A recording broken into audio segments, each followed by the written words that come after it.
And welcome to the community calendar portion of our show. Joining me is my beautiful co-host, Angie. Yes, and I'm out again, Dale. It's nice to be here. She refuses to do any more work in the studio. One time out at the festival, and she has... bugged. Well, this is beautiful, though. I mean, we got the ocean and Jekyll Island behind us. We're at the top of the casino building, and we've got a special guest with us.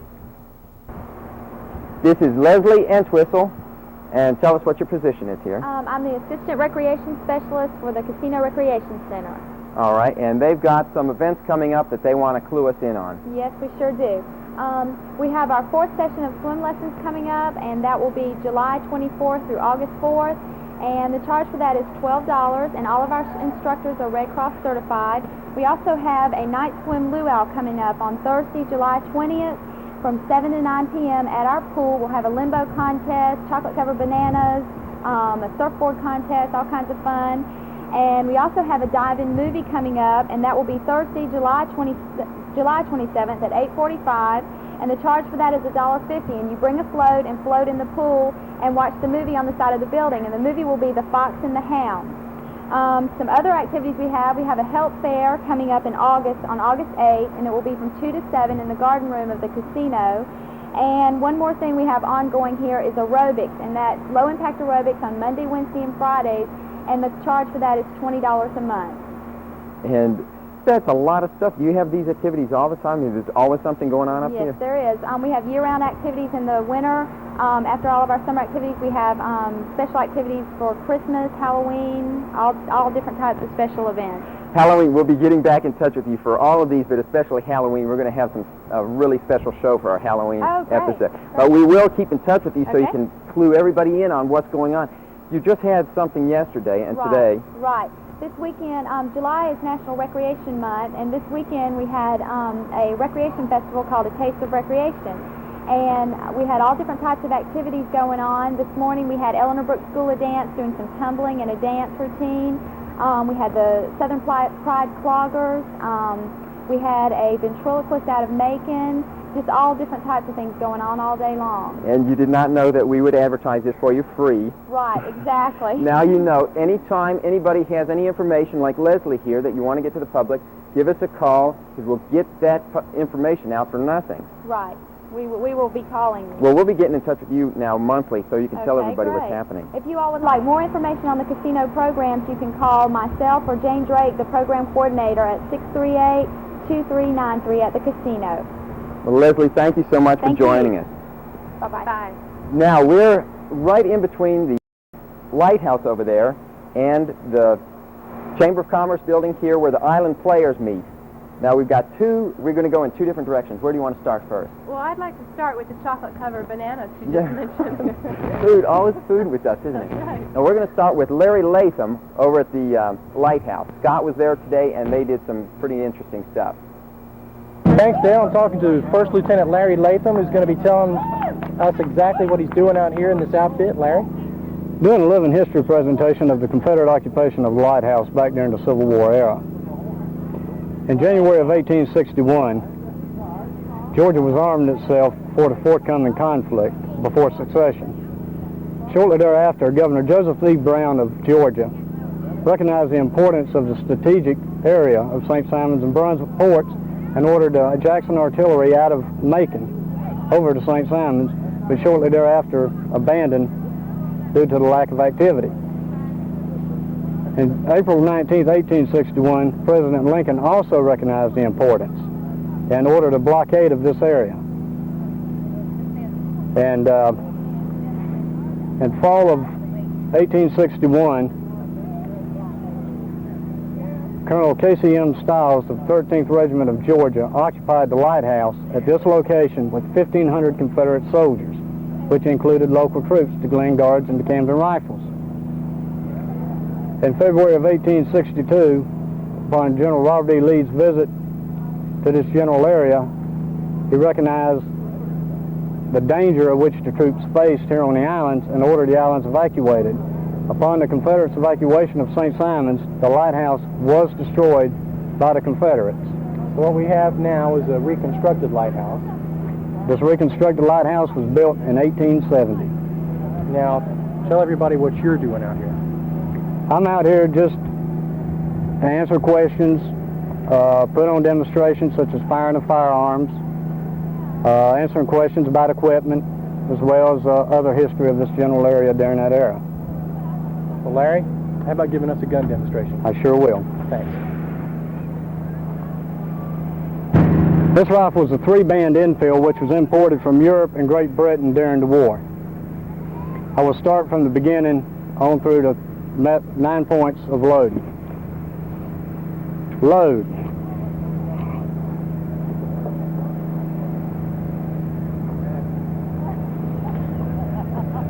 Handle cartridge.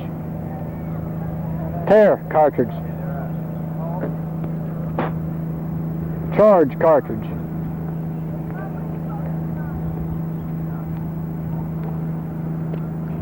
Draw rammer.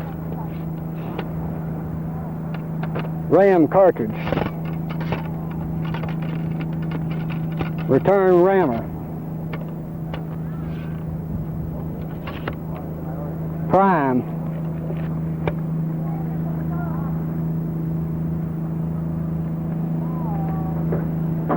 Ready. Aim. Fire. Recover arms.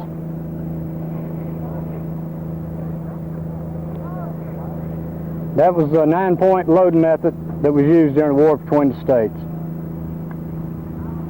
I don't think Scott was quite prepared for that surprise attack. No. If that guy had been aiming a little bit lower, you know, he'd be off our backs forever. Don't say that. We need him. I know it because he's gone out to see Wendy Armstrong over at the Island Players.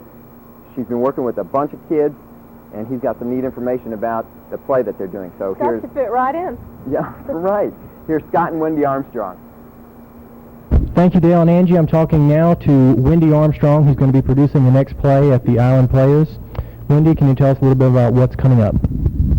We have about 75 children, ages 8 to 20, who have really worked hard for about a month and a half to put on the show Mary Poppins that was adapted by Joan Harris for Island Players, which is here on St. Simon's.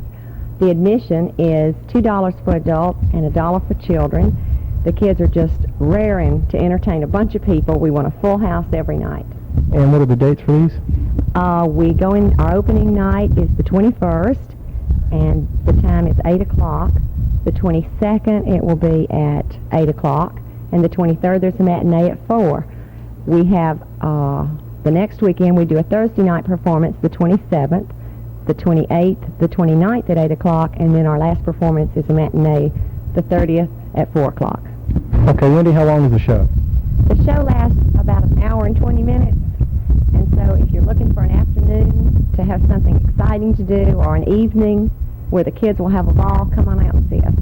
And I was just inside witnessing the dress rehearsal. They look like they were having a great time, and you'll probably have a great time too, so come on out and take a look at it.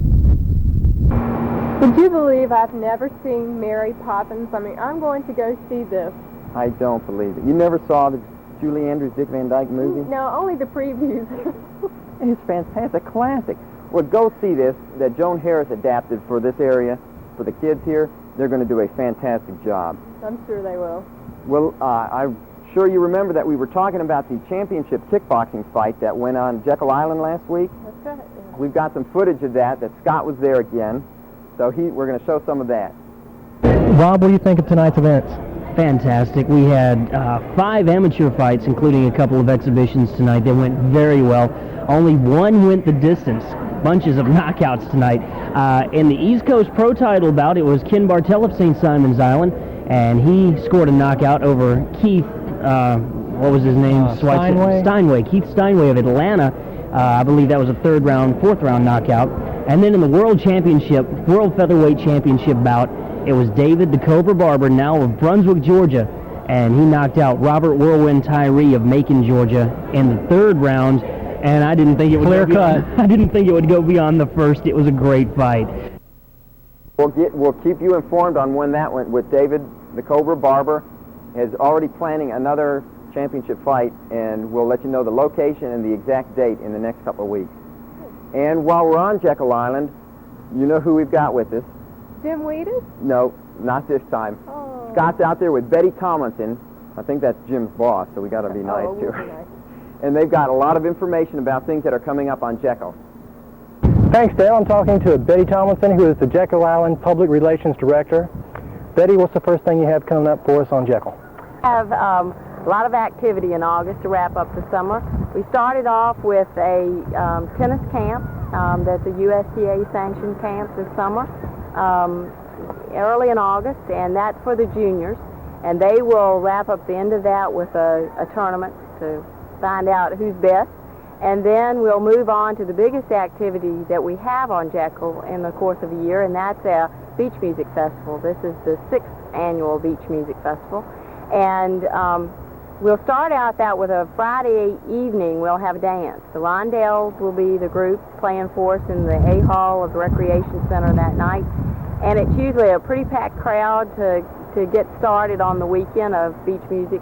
And then the next morning, we encourage people to come early, even though the music won't start until about noon. Because of the traffic, 25,000 people is what we had last year, and that creates a lot of traffic. And so the music will start at noon, and we'll have 4 groups, all afternoon beach music groups, like the Swinging Medallions and the Rondells and the Impressions, and they will play for us all afternoon, and we're hoping for a little cloud cover that day to kind of keep it a little cool. And it usually wraps up about 6 in the evening. And then the lounges on the islands in the hotels will have some beach music too, just to kind of keep the weekend going. And so that'll be a very busy weekend. That's the 18th and 19th of August. And then we'll relax a little bit that week, and then we'll go into mini triathlon on the 26th. And that's a kind of a practice for the triathlon we have later in the year, and for all those athletes who are good at swimming and riding bikes and also running. And then also on the 26th, we'll have a Splashathon, which is the last big special event we'll have at Summer Waves at Water Park. And that's a competition. It's just a whole activity of competitions of speed slide races and a little golf and a little casting contest and swimming contest, and gives people an opportunity to win some prizes so they can go home with something with Summer Waves written on it. Feel free to call us, and we'll let you know all the information you need. Well, thanks, Betty. Glad to do it. Take it back. Mini triathlon, and they got the Splashathon. I think I'm going to enter Nick in the Splashathon. That sounds like that would be fun. I think so. And speaking of entering things, you were in a preliminary Miss America. That's right. Contest. That brings back old memories. Well, there's another one coming up August 19th, I believe. And Scott's got some information with Betty Bullard. You can still register up to August 5th, but here's Scott and Betty to tell us about that. Thanks, Dale. I'm talking to Betty Bullard, who's in charge of the Miss Brunswick Golden Isles pageant that's going to be held here at the Glen Academy Auditorium. Betty, can you tell us something about it? Yes, Scott. The Miss Brunswick Golden Isles pageant will be held at the Glen Academy Auditorium right where we are, like Scott said, on August the 19th. Also, we will have the Team Miss Brunswick Golden Isles pageant the same evening. Okay, now what are they going to win? Okay, the young lady that earns and wins the title of Miss Brunswick Golden Isles, of course, will represent us through the year. She will also be headed to the Miss Georgia pageant next June to compete for that title. And what about the Miss Team? The Miss Team Brunswick Golden Isles will compete in the same categories as Miss Brunswick Golden Isles, which is your talent, your sportswear, your interview, and your gown competition. The Miss Brunswick Golden Isles contestants do have one little difference, and that's they compete in swimsuits. The young ladies who are the runners-up in the Miss Brunswick Golden Isles title also receive scholarships. That's the difference too, Scott. And applications are still available, Scott. Up until August the 5th, they can still apply to be a contestant. All right. Well, thanks, Betty. It's been a pleasure talking to you. Thank you. And I don't know if you'll believe it or not, but she just told me that she won Miss Congeniality when she entered that. And why wouldn't they believe it? Because they've seen evidence here how you treat me. I'm a nice person. Right. Well, when was that anyway? 1980. A nice, Years ago. A nice old person. Thanks, Dale. It's been nice doing the show with you. No, say, come on, Miss Congeniality. Listen, the Bangles are coming to town July 21st. I've heard lots of talk about that around town, Well, mostly from the guys. Well, I guess so. Well, how could you not? I mean, everybody's talking about it. It's going to be a huge event. So July 21st, Friday night, out at the Brunswick Fairgrounds. Go see him. We've got Scott out there to tell us about that and some other concerts that are coming up in August and September. Yes, Dale's right. Coming July 21st, we're going to have the Bengals here at the Brunswick Fairgrounds. You don't want to miss it. It's going to be a great concert, and be sure and get your tickets early before it sells out. But that's not the end of the concerts coming to Brunswick. On August 5th, we're going to have Michael Damian, who has a couple of videos out on MTV right now, and he's also one of the stars on The Young and the Restless.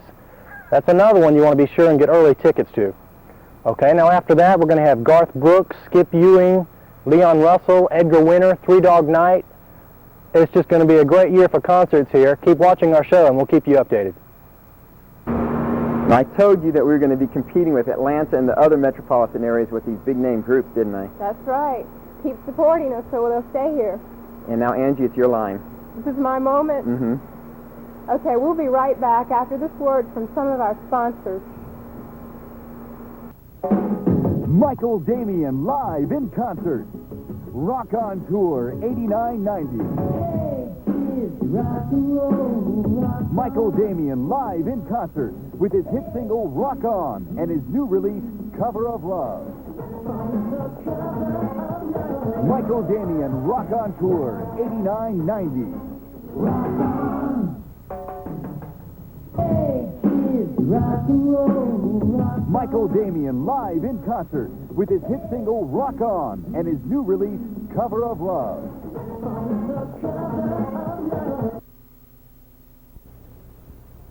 We're here with one of our sponsors at Yusushi's, and Charlotte, who is the manager, is going to tell us about what's coming up, the Business After Hours. Is that right? Yes, it is.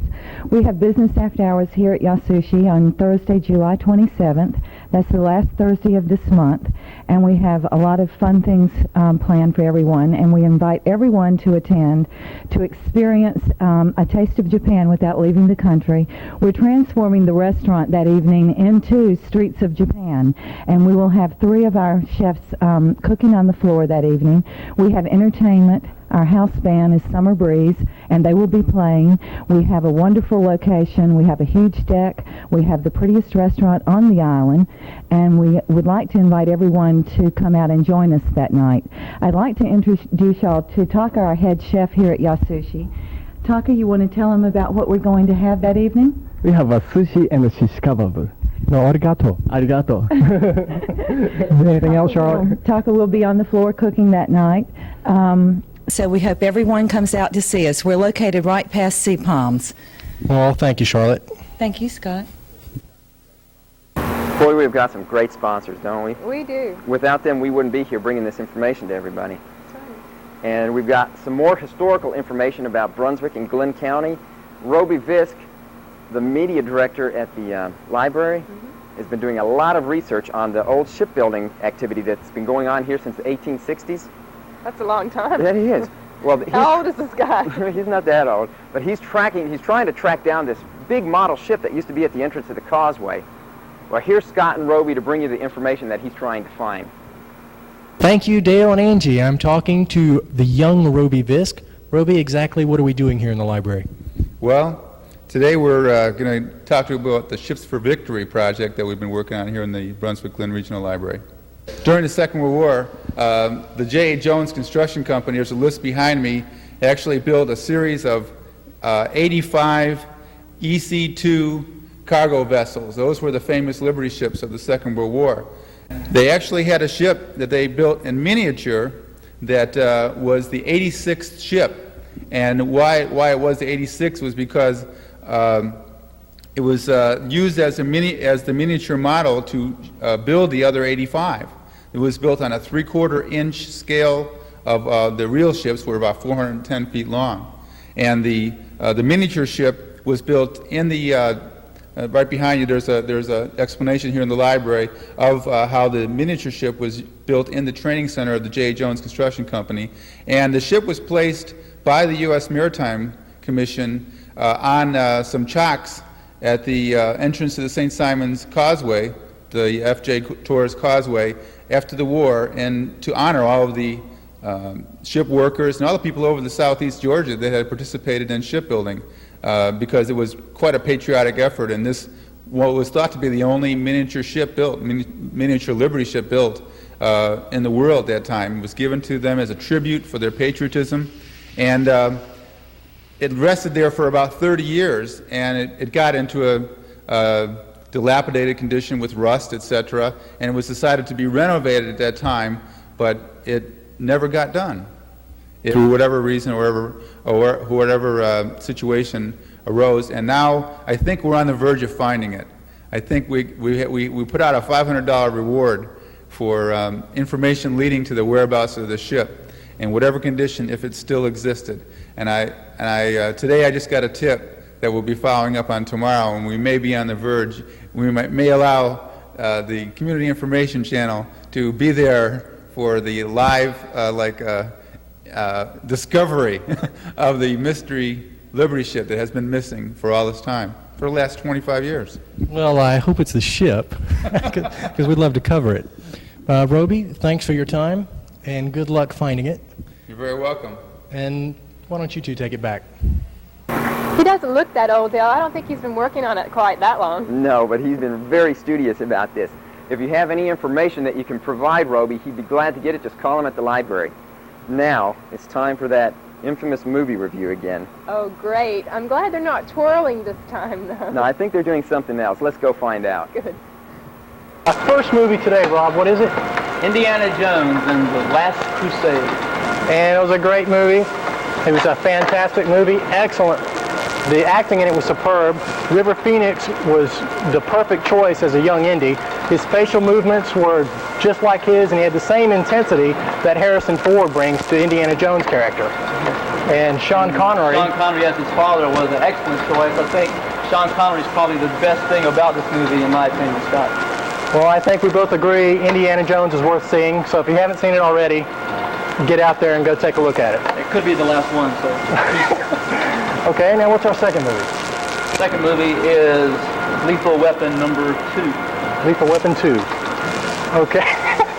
What did you think of Lethal Weapon 2, Ron? I thought it was a very lethal movie, Scott. I mean, Mel Gibson and Danny Glover again, very action-packed movie, very cops and robbers type stuff, really. Thanks for that definitive review, Rob. The scene was fantastic. Great writing too. Okay, well, I do agree with Rob. It's a great movie right from the start. They hit you with action. They don't mess with the credits. It's just, bam, there's the movie. Danny Glover and Mel Gibson have a certain chemistry between them that you don't find with too many actors. And as far as the sequel goes, I think that's one of the best out. Yeah, I think so, and especially with the movie that knocked Batman out of number 1. That should tell you something, so we both agree you should go see that one. What's our third movie, Rob? Well, unfortunately, it's Karate Kid number 3, Scott. I don't know. You think once will be enough, twice is too many, 3, I don't know what it is, but something about this movie, I didn't like it. The big thing that's wrong with these Karate Kid movies, in the first one, Ralph Macchio learns some crane technique to defeat the bad guy. In the second one, he learns how to twist out of his opponent's way. In the third one, he learns how, what was it? The third one, he learned a kata. Yeah. That kills me. That in the second movie, I thought. Well, anybody that gets to black belt status is going to know what a kata is long before they get a black belt. Long before. But other than that, the only reason you should go see this movie is because of the villain in it. And that's a poor reason to go see a movie. But we both agree, do not go see this movie. No. Unless you want to see the villain, of course. And that's the end of our movie review this time. Thanks, Rob.